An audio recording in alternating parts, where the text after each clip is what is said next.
जयपुर में एसीबी की बड़ी कार्रवाई, फुलेरा थानाधिकारी और दलाल को रिश्वत लेते रंगे हाथों पकड़ा गया है। 50,000 रिश्वत लेते दबोचा गया।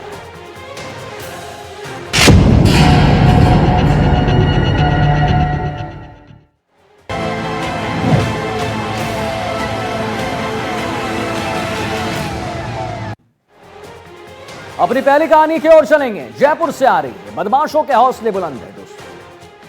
अपराधी एक के बाद एक नई नई वारदातों को अंजाम देता है और पुलिस हाथ पर हाथ रखकर बैठी हुई है। इस बार बदमाशों ने भट्टा बस्ती और माणक चौक इलाके में लोगों को अपना निशाना बनाया है दोस्तों। दोनों ही वारदातें सीसीटीवी कैमरे में कैद हो गई हैं। एक रिपोर्ट हमने तैयार की है, साथ देखें।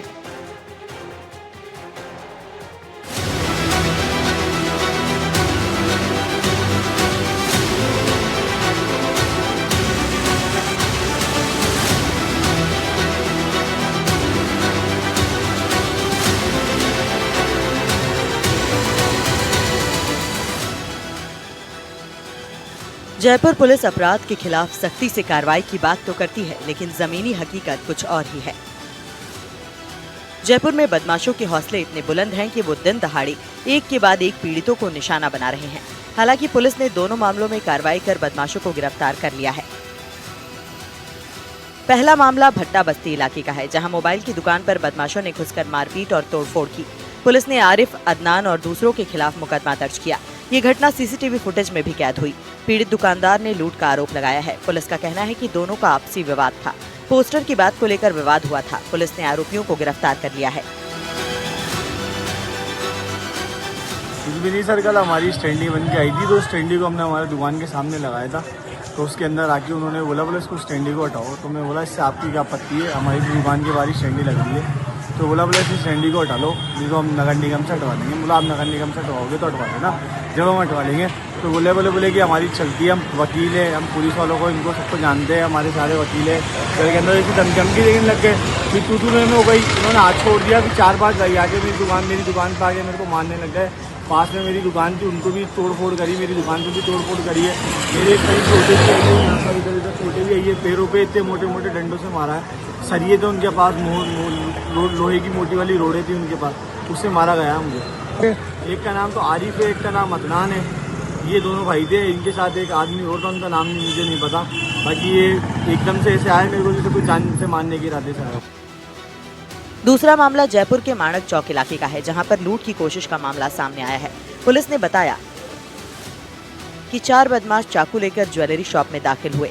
व्यापारी ओम प्रकाश से चांदी के भाव पूछे। मोलभाव के बीच मौका पाकर अचानक व्यापारी ओम प्रकाश को चाकू की नोक पर धमकाया। पूरी ज्वेलरी समेटने को कहा। व्यापारी ने हिम्मत दिखाई और बदमाशों से भिड़ गया। चिल्लाने की आवाज आई तो पड़ोसी व्यापारी अनुज हिम्मत दिखाते हुए ओम की दुकान की ओर आए। बदमाशों को पकड़ने की कोशिश में व्यापारी ओम प्रकाश के कंधे पर चाकू लगा। पड़ोसी अनुज ने रोकने की कोशिश की तो बदमाशों ने उनके हाथ पर भी चाकू से वार कर दिया और फरार हो गए। पुलिस ने सभी बदमाशों को गिरफ्तार कर लिया है। राजधानी जयपुर में बदमाशों को पुलिस का भय नहीं है। 2 तस्वीरों से समझा जा सकता है कि किस तरह से जो बदमाश है वो राजस्थान में एक्टिव है और अलर्ट है। पहला मामला भट्टा बस्ती का है, जहां पर सरेआम बदमाश एक दुकानदार पर हमला कर रहे हैं और लूटपाट की कोशिश कर रहे हैं। तो वहीं दूसरा मामला जयपुर के माणक चौक इलाके का है, जहां पर एक ज्वेलर से बदमाश भिड़ गए, ज्वेलरी के भाव पूछे और उसके बाद लूट की कोशिश की, लेकिन ज्वेलर के हौसले देखकर सभी बदमाश वहां से भाग निकले। दोनों ही मामलों में सीसीटीवी फुटेज में बदमाश कैद हुए हैं और उसी की मदद से पुलिस ने दोनों मामलों का खुलासा कर दिया है। लेकिन किस तरह से राजधानी जयपुर में बदमाश एक्टिव है, ये ताज़ा उदाहरण जो है वो साफ तौर पर देखा सकता है। बहरहाल ऐसे गैंग्स को लेकर जयपुर पुलिस एक्टिव है और स्पेशल टीमें गठित की है। पुलिस ने दावा किया है कि भविष्य में इस तरह की वारदात नहीं हो, इसको लेकर पुलिस जगह जगह पर नाकाबंदी कर रही है और स्पेशल पुलिसकर्मी भी ऐसे गिरोह को चिन्हित कर उनको पकड़ने की कोशिश में जुटे हुए हैं। दोनों ही मामलों में जयपुर पुलिस ने त्वरित कार्रवाई की। भविष्य में इस तरह की घटनाएं ना हो, इसे लेकर जयपुर पुलिस अलर्ट पर है। दोनों ही मामलों में सीसीटीवी काफी मददगार साबित हुआ। सीसीटीवी के आधार पर ही पुलिस ने सभी को पकड़ा है। एनडीटीवी राजस्थान के लिए जयपुर से दीपक चावला की रिपोर्ट।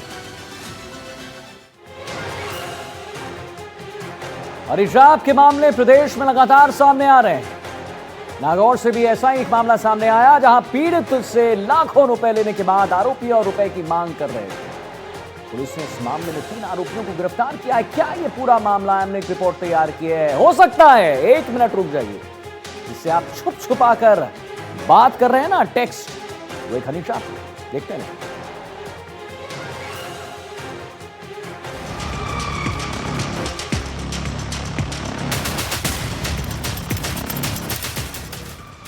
नागौर पुलिस ने हनी ट्रैप मामले में त्वरित कार्रवाई करते हुए एक महिला सहित 3 आरोपियों को गिरफ्तार करने में सफलता हासिल की है। आरोपियों ने संगठित गिरोह बनाकर एक व्यक्ति को नशीला पदार्थ पिलाकर उसकी अश्लील वीडियो बनाई और उसे वायरल करने की धमकी देकर लाखों रुपए ऐंठे। इसके अलावा वो पीड़ित से 50 लाख की और मांग कर रहे थे। पुलिस अधीक्षक मृदुल कच्छावा के निर्देश और एसएचओ कोतवाली वेदपाल शिवराण के नेतृत्व में ये कार्रवाई की गई। लगभग 20-25 दिन पहले ये घटना हुई थी। पीड़ित ने थाना कोतवाली में रिपोर्ट दर्ज करवाई। रिपोर्ट के मुताबिक आरोपियों ने कोल्ड ड्रिंक में पीड़ित को नशीला पदार्थ मिलाकर पिला दिया, जिससे वो होश में नहीं रहा। इसी दौरान आरोपियों ने पीड़ित की अश्लील वीडियो बना ली। 20-25 दिन बाद आरोपियों ने पीड़ित को कॉल कर धमकी दी। वीडियो वायरल करने की धमकी दी गई। आरोपियों ने ब्लैकमेलिंग के जरिए पहले 4 लाख ऐंठे, फिर 50 लाख की और मांग कर रहे थे। थाना कोतवाली पुलिस ने मामले की गंभीरता को देखते हुए तत्काल मुकदमा दर्ज किया और प्रकरण में संगठित गिरोह के रूप में आपराधिक गतिविधि की धाराएं जोड़ी। जांच के दौरान पुलिस की टीम ने 3 आरोपियों महेंद्र, हरेंद्र और आरती शर्मा और पूजा को कस्बा नागौर से गिरफ्तार कर लिया। नागौर पुलिस ने आमजन से ऐसे संगठित गिरोहों से सावधान रहने की अपील की है। फिलहाल गिरफ्तार आरोपियों से पूछताछ जारी है। इसमें इस गिरोह के दूसरे नेटवर्क के खुलासे होने की भी उम्मीद है। कोतवाली के अंदर शिकायतकर्ता आए थे विनोद सांखला नाम से। वो शिकायतकर्ता यहाँ वैसे तो मूलतः वो हैदराबाद में मिठाई का काम करते हैं, मिठाई की दुकान है, और चूँकि यहाँ के नागौर के काफ़ी लोग हैदराबाद रहते हैं तो उनका वहाँ व्यवसाय है। और कुछ टाइम पहले वो नागौर आए थे अपने रिश्तेदारी के सिलसिले में। फिर जो उनका एक रिश्तेदार है हरेंद्र नाम का लड़का, वो उनसे मिला था और उनको यहाँ हाउसिंग बोर्ड जो अपने ताउसर रोड पे है वहाँ लेकर गया उनको। और वहाँ ले जाने के बाद वहाँ अन्य एक महेंद्र, जो कि हरेंद्र का दोस्त है महेंद्र, उससे मुलाकात करवाई। मुलाकात के दौरान वहाँ ऑलरेडी पहले से 2 लड़कियाँ मौजूद थी और वहाँ उनको विनोद जी को कोल्ड ड्रिंक पिलाई गई। उस कोल्ड ड्रिंक में कुछ ऐसा इन्होंने पदार्थ मिलाया प्लानिंग के तहत, जिससे ये बेहोश हो गए और इनको होश नहीं रहा। और कुछ टाइम बाद होश आया। होश आने के बाद ये वहाँ से निकल लिए। निकलने के पश्चात इन लोगों ने महेंद्र, हरेंद्र और एक लड़की जिसका नाम था आरती उर्फ पूजा, उसने इनको फ़ोन किए और फ़ोन करके इनको ये कहा कि आपके हमारे पास में अश्लील वीडियो हैं, आप हमें पैसा दीजिए। जिस पर ये घबरा गए। सोसाइटी के अंदर अपनी इन्होंने देखा हमारी इमेज ख़राब होगी, जिससे इनको ज़बरदस्ती करके इनसे 4 लाख रुपए इन लोगों ने ले लिए। कोतवाली थाना इंचार्ज वेदपाल शिवरान ने बताया कि जहां से इन लोगों को गिरफ्तार किया गया है वहां ये आरोपी किराए के मकान में रह रहे थे और वहां केवल जमीन पर बिछे बिस्तरों के अलावा कोई भी सामान नहीं था। इससे यही लगता है कि ये मकान सिर्फ ऐसी घटनाओं को अंजाम देने के लिए ही किराए पर लिया गया था। इस मामले में पुलिस जाँच कर रही है। एफएसएल को आरोपियों के मोबाइल फोन जांच के लिए भेजे गए हैं ताकि ये खुलासा हो सके कि पहले किसी और ऐसी घटना को इन लोगों ने अंजाम दिया है या नहीं। इसकी जानकारी एफएसएल की रिपोर्ट आने के बाद ही सामने आ पाएगी। हाउसिंग बोर्ड में ये पिछले 2 महीने से ये लोग वहाँ रह रहे थे और इनके मकान के अंदर न तो वहाँ कोई चारपाई थी, इस एक प्रकार से इन्होंने बिस्तर डाल रखे हैं यहाँ पे, और चलती फिरती अवस्था के अंदर इनकी ये थी। और ये जो इनका प्रयोजन था उसको मकान को लेने का, वो प्रयोजन यही था। इस प्रकार ये गैंग के रूप में काम करना और लोगों को यहाँ ला के उनके साथ बदमाशी करना। मकान मालिक से कुछ पूछताछ हुई होगी? मकान मालिक अभी हमने मकान मालिक को कहा है आप अपने दस्तावेज पेश करें, आप अपने डॉक्यूमेंट पेश करें। ये चीज़ें वो यहाँ सज्जन व्यक्ति हैं जिनका मकान है और उन्होंने अपनी बात रखी है, लेकिन उनको हमने डॉक्यूमेंट लाने का कहा है।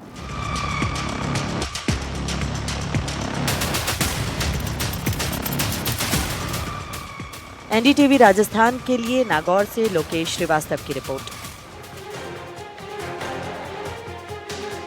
बीकानेर के नापासर क्षेत्र में कुछ दिन पहले नाबालिग से यौन शोषण का सनसनीखेज मामला सामने आया। इस मामले में पुलिस ने 2 महीने की जांच पड़ताल के बाद शादीशुदा महिला को गिरफ्तार कर न्यायिक हिरासत में भेज दिया। 1 मिनट, यौन शोषण का मामला, शादीशुदा महिला को गिरफ्तार कर न्यायिक हिरासत में भेजा गया। क्या है पूरा मामला, देखते हैं साथ में।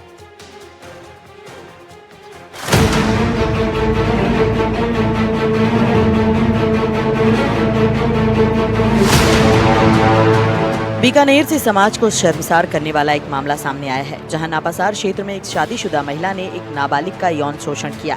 दरअसल महिला ने नाबालिग पर नाल थाने में झूठा आरोप लगाते हुए उस पर दबाव बनाया कि उससे पैसे निकलवाए और मोबाइल भी ले लिया। साथ ही उसने धमकियां भी दी। इसके बाद पीड़िता नाबालिग के पिता द्वारा महिला पर यौन उत्पीड़न का मामला नापासर थाने में दर्ज करवाया गया, जहां पुलिस जांच में ये साफ हुआ कि महिला के लगाए गए आरोप झूठे हैं और असली दोषी वही निकली। थानाधिकारी लक्ष्मण सुथार के मुताबिक करीब 2 महीने पहले केस दर्ज की जांच में ये पता चला कि महिला ही नाबालिग का यौन शोषण कर रही थी। जब लड़के ने उसकी मांगे मानने से इनकार किया तो महिला ने उसे धमकाना शुरू कर दिया, यहाँ तक कि पैसों की मांग करने लगी और दबाव बनाने के लिए पुलिस में रेप केस दर्ज करा दिया। परमेश्वरी डॉक्टर ऑफ ताराचंद ने, जिसका ससुराल किंचू कल्याणसर है, जिसने अपने जेठ के लड़के किशोर को अपना हवस का शिकार बनाया और उससे दबाव बनाकर उसके खाते से पैसे लिए, और जब उसने पैसे देने से इनकार किया या उसकी मांग पूरी नहीं की तो उसने परमेश्वरी देवी ने थाना नाल में जाकर 376 का अभियोग पंजीबद्ध करवा दिया। उसके बाद जब किशोर के पिता को इस बात का पता चला तो उसने पुलिस थाना नापासर में अभियोग संख्या 152 दर्ज करवाया, जो अनुसंधान से परमेश्वरी देवी डॉक्टर ऑफ ताराचंद के खिलाफ पॉक्सो एक्ट की धाराओं में प्रमाणित पाए जाने पर उसको दस्तयाब कर पेश न्यायालय किया गया। इस कार्रवाई में महिला कांस्टेबल माया, खीमिया, प्रदीप और विनोद ने अहम भूमिका निभाई। थानाधिकारी लक्ष्मण सुथार के नेतृत्व में थाना पुलिस टीम ने मामले की गहन पड़ताल की और पूरी सच्चाई को उजागर किया। नापासार क्षेत्र में इस तरह का ये पहला मामला है जिसमें पुलिस को बड़ी सफलता मिली है।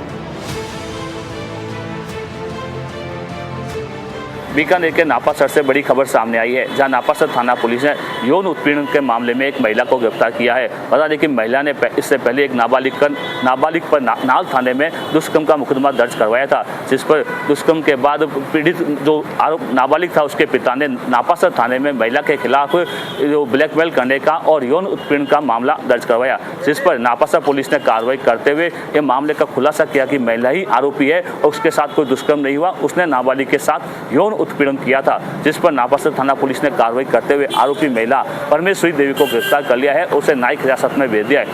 करीब 2 महीने की जांच के बाद नापासर पुलिस को सफलता हाथ लगी है और ये बड़ी सफलता कही जा सकती है। बता दें कि नापासर थाना क्षेत्र का ये अजीब पहला मामला है जिसमें यौन उत्पीड़न में एक महिला को न्यायिक हिरासत में भेजा गया है। मैं साथी कैमरामैन SN जोशी के साथ गिरिराज बादानी, NDTV, बीकानेर।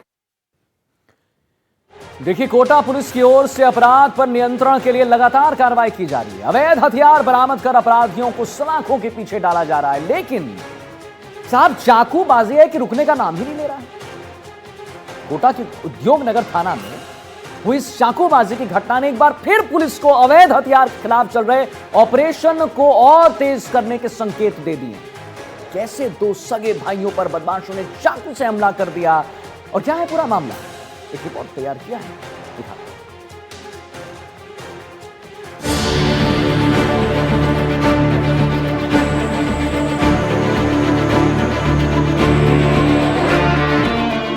कोटा के न्यू मेडिकल कॉलेज अस्पताल के स्ट्रक्चर पर बैठा ये शख्स अपने पेट में घुसे हुए चाकू को साथ लेकर आया है। हमलावरों ने जब वार किया तो चाकू भी पेट में ही लगे छोड़ दिया। गंभीर हालत में अस्पताल में पहुंचे दीपक का ऑपरेशन कर डॉक्टर ने चाकू बाहर निकाला। घायल दीपक का इलाज अभी भी अस्पताल में जारी है। वहीं उसके छोटे भाई पर भी बदमाशों ने हमला किया, जिससे उसे भी चोट आई है। दरअसल कोटा के उद्योग नगर थाना इलाके के प्रेम नगर में जागरण में गए 2 भाइयों पर बदमाशों ने चाकू और लाठी डंडों से हमला बोल दिया। परिजनों का कहना है कि मामूली कहासुनी के बाद बदमाश रंजिश पालकर बैठे हुए थे और मौका मिलते ही उन्होंने दोनों भाइयों पर हमला कर दिया। उसके भाई के मारने लगे तो उसके भाई ने बोला कि मेरे दे रहे, तो हम गए समझाने के लिए भाई क्या वो मामला हुआ। तो 7-8 जने थे, उनके पास चाकू वाकू सबसे पाइप सब तरीकों से मारा। उन्हें कपड़े वपड़े जिसके छोटे भाई के भी लग रही है, जिसके छोटे भाई के सिर में लग रही है, खून नाला हो रहा है वो, और उसको भी कपड़े वपड़े सब फाड़ रखे उसके। वो घर पे जिसके चाकू लगा इसलिए इसको इमरजेंसी में लेके आए हम सर। और हमारे पड़ोस के लड़के, उनके शकल भी जानता हूँ मैं 2-3 बंदों की। क्या नाम है उनके? नाम सर पता नहीं कंफर्म, और उनकी शकल अच्छी तरह जानता हूँ, उनकी मम्मी पापा को सबको जानता हूँ। कितना बड़ा चाकू और कितना कुछ है पेट में? सर कम से कम बहुत बड़ा, इतना बड़ा चाकू है जिसमें से इतना बाहर निकल रहा है और अंदर है उसके पेट में 4 इंच अंदर है। 4 इंच अंदर है सर। तो धोखे से मारा है? कैसे मारा है सर? धोखे से मारा। हम तो पूछने गए थे भाई क्या मामला हुआ, कौन था, तो हमें तो पता भी नहीं था क्या मैटर हुआ क्या मैटर नहीं हुआ। बस पूछने गए थे, पूछने जाते उन्होंने तो चाकू पाइप लुगाए भी थी, दो लुगाए उन्होंने साथ में दियाली की थी उन्होंने। किस बात को लेकर झगड़ा हुआ था सर? हमें पता नहीं है, निसके भाई का मैटर हुआ था, कुछ निसके भाई के दी, और हम समझाने गए भाई किस बात पे झगड़ा हुआ, हम जागरण में। उद्योग नगर थाना इलाके में हुई वारदात की सूचना मिलते ही पुलिस भी मौके पर पहुंची। वारदात में घायल दीपक और उसके भाई शुभम से पुलिस टीम ने हमलावरों के बारे में जानकारी ली और कार्रवाई करते हुए कुछ ही घंटे के बाद 4 आरोपियों को डिटेन कर लिया। इनमें 3 नाबालिग और 1 बालिग है। इस पूरे मामले में पुलिस का कहना है कि छोटी मोटी बात को लेकर झगड़ा था, लेकिन मामला चाकूबाजी तक पहुंच गया। फिलहाल आरोपियों से पूछताछ की जा रही है। प्रेमनगर सेकंड में एक शुभम नाम का लड़का गली में टहल रहा था, तो उसकी एक वहीं के रहने वाले हर्ष नाम के लड़के से टक्कर हो गई। इस बात को लेकर विवाद हुआ, मारपीट हुई। उस मारपीट के दौरान उन्हीं में से एक बालक ने घर के अंदर से चाकू लाकर और इसके जो भाई है दीपक, उसके मार दिया। हाँ, चाकू उसके पेट में लगा था और वो ऑपरेशन से बाहर निकला। जो घायल था उसने उसको बाहर नहीं निकाला, हॉस्पिटल जाके उसका चाकू बाहर निकला। मामूली कहासुनी के बाद चाकूबाजी की हुई इस वारदात के बाद पुलिस ने जो है आरोपी हैं उनको डिटेन कर लिया है। 4 जो आरोपी हैं उनमें 3 जो है वो नाबालिग हैं और 1 जो आरोपी है वो बालिग है। फिलहाल पुलिस जो है पकड़े गए आरोपियों से पूछताछ कर रही है। बड़ी बात यह है कि चाकूबाजी मामूली सी बात पर हुई है, ऐसे में पुलिस चाकू बरामद करने से लेकर के चाकूबाजी को लेकर कोटा पुलिस की ओर से जो अभियान चलाया जा रहा है उसके मद्देनजर भी इसको देख रही है, क्योंकि लगातार कोटा पुलिस की ओर से धारदार हथियार बरामद किए जा रहे हैं। तो ऐसे में प्रेमनगर इलाके में हुई इस घटना के बाद एक बार फिर पुलिस ने इस अभियान को तेज कर दिया है। कोटा से सहयोगी हेमंत जोशी के साथ शाकिर अली, एनडीटीवी।